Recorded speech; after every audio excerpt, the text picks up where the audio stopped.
Salam saudara yang saya kasih dalam nama Tuhan kita Yesus Kristus. Salam PPNB. Saudara-saudara yang saya kasih dalam nama Tuhan kita Yesus Kristus, saya akan membagikan renungan untuk kita semuanya dengan tema yaitu keterbukaan awal dari pemulihan. Berarti di sini ada dua kata yang harus kita maknai. Yang pertama adalah keterbukaan dan kedua adalah pemulihan. Mengapa sebenarnya ada kata pemulihan, saudara? Berarti di balik pemulihan berarti ada yang tidak beres, ada yang tidak baik, saudara. Kalau misalnya orang baik-baik saja, tentunya tidak akan diadakan pemulihan. Tetapi karena ada yang tidak beres, ada sesuatu di balik itu, maka timbullah sebuah kata pemulihan. Kita buka di Markus pasal 4 ayat 22, saudara. Yang demikian bunyinya, sebab tidak ada sesuatu yang tersembunyi yang tidak akan dinyatakan, dan tidak ada sesuatu yang rahasia yang tidak akan tersingkap. Saudara-saudara, saya akan membagi sebuah ilustrasi untuk kita. Jika sebuah ikan asing yang sudah dibungkus di dalam plastik misalnya, atau disembunyikan dengan berhari-hari, maka ikan itu akan otomatis akan keluar baunya dan mengganggu kenyamanan lingkungan. Begitu juga dalam kehidupan kita ini, saudara. Kalau ada dosa yang kita sembunyikan, kalau ada perbuatan yang sudah kita lakukan di hadapan Tuhan, maka itu akan menutupi mata rohani kita, saudara. Kita jangan pernah menyembunyikan dosa kita, saudara. Sekalipun kita menyembunyikan itu, maka itu akan ketahuan. Bagaimana bisa ketahuan? Ya, dari tingkah laku kita sebenarnya. Di saat kita melakukan dosa sebenarnya, secara otomatis juga perbuatan kita itu, perilaku kita itu sudah rusak, atau mata rohani kita sudah tertutup. Jadi kehidupan kita yang tadinya dalam rohani, tetapi dengan berbuat dosa, di situ kita sebenarnya mulai tertutup mata rohani kita, dan kita sudah ikut di dalam orang-orang berdosa, atau termasuk golongan orang-orang berdosa, saudara.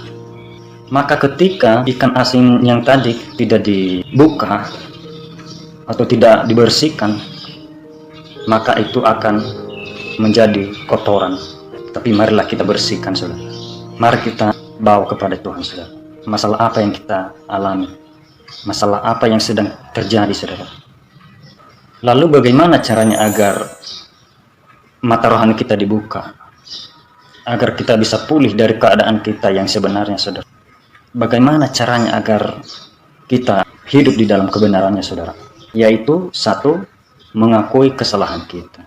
Saudara-saudara, kalau kita tidak mengakui kesalahan kita, saudara, maka akan membawa kesesatan dalam kehidupan kita, saudara.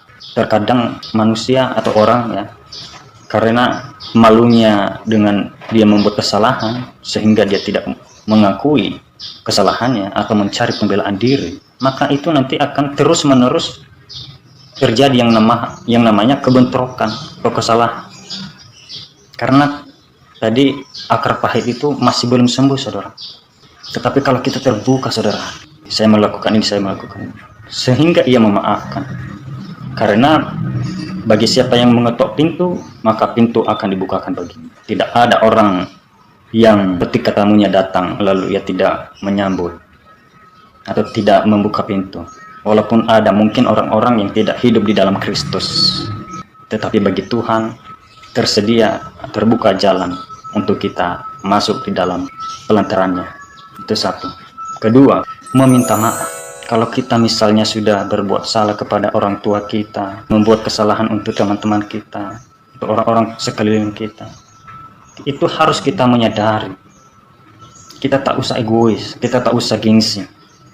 Kita harus minta maaf supaya kita dimaafkan, saudara. Dan dari kata maaf itu, saudara, di situ terjadilah yang namanya kesembuhan atau kelegaan, baik yang meminta maaf maupun yang memberi maaf. Ketiga, saudara, saling mendoakan. Lalu bagaimana caranya agar bisa terjadi pemulihan total, kesembuhan?